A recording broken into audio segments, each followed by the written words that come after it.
Sir YouTube download ಮಾಡ್ಬೇಕ್ರಿ. Okay, ಇದೊಂದು video open ಮಾಡಿದ್ದಾರೆ ಅನ್ಕೊಳ್ಳಿ. ಇಲ್ಲಿ ಯೂಟ್ಯೂಬ್ ಅಂತ ಬರೆದಿದ್ದಾರೆ. ಓಕೆ, ಇದರಲ್ಲಿರುವಂಥ UBE ಯೂಟ್ಯೂಬಲ್ಲಿರುವಂಥ UBEನ ತೆಗೆದು ಸೆಲೆಕ್ಟ್ ಮಾಡಿ ಬ್ಯಾಕ್ ಸ್ಪೇಸ್ ಹೊಡೀರಿ. ಆವಾಗ ಇದೊಂದು ಲಿಂಕ್ ಓಪನ್ ಆಗುತ್ತೆ. ಆ ಲಿಂಕ್ನ ಎಂಟರ್ ಅಂತ ಕೊಡಿ.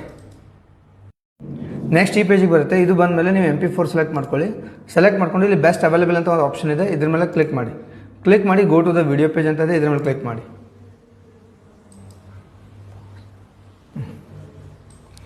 ಫಾರ್ಮ್ಯಾಟ್ ಶಿಫ್ಟ್ ಟು MP3 ಅಂತ ಇದೆ. ಇಲ್ಲಿ ಮತ್ತೆ MP4 ಸೆಲೆಕ್ಟ್ ಮಾಡ್ಕೊಳ್ಳಿ. ಸೆಲೆಕ್ಟ್ ಮಾಡಿಕೊಂಡು ಫಾರ್ಮ್ಯಾಟ್ ಶಿಫ್ಟ್ ಟು MP4 ಅಂತ ಬಂತು. ಇವಾಗ ಇದ್ರ ಮೇಲೆ ಕ್ಲಿಕ್ ಮಾಡಿ. ಇವಾಗ ಇದು ಫಾರ್ಮ್ಯಾಟ್ ಚೇಂಜ್ ಆಯಿತು. ಆಮೇಲೆ ಇಲ್ಲಿ ವಿಡಿಯೋ ಡೌನ್ಲೋಡ್ ಆಗ್ತಾ ಇದೆ. ಸೊ ಅದರ ಐಕಾನ್ ಇಲ್ಲಿ ಬಂದಿರುತ್ತೆ. ಇವಾಗ ವಿಡಿಯೋ ಡೌನ್ಲೋಡ್ ಆದ ತಕ್ಷಣ ಇಲ್ಲಿ ಬಂತು. ಇದು ನಿಮ್ಮ PC-ನಲ್ಲಿದೆ. ಸೊ ನೀವು ನಿಮ್ಮ ಡೌನ್ಲೋಡ್ ಫೋಲ್ಡರ್ ಹೋಗಿ ಚೆಕ್ ಮಾಡಿದ್ರೆ ಇಲ್ಲಿ ವಿಡಿಯೋ ಬಂದಿದೆ. ಓಕೆ, ಡಿಜಿಟಲ್ ಮಾರ್ಕೆಟಿಂಗಲ್ಲಿ ಇದೇ ಥರದ ಸಾಕಷ್ಟು ಟೂಲ್ಸ್ಗಳನ್ನು ಬಳಸಿ ನೀವು ಆರಾಮಾಗಿ ಬೆಳೀಬಹುದು. ಇಂಥ ಇನ್ನಷ್ಟು ಮಾಹಿತಿಗಳಿಗಾಗಿ ನಮ್ಮನ್ನು ಫಾಲೋ ಮಾಡೋದನ್ನು ಮರಿಬೇಡಿ.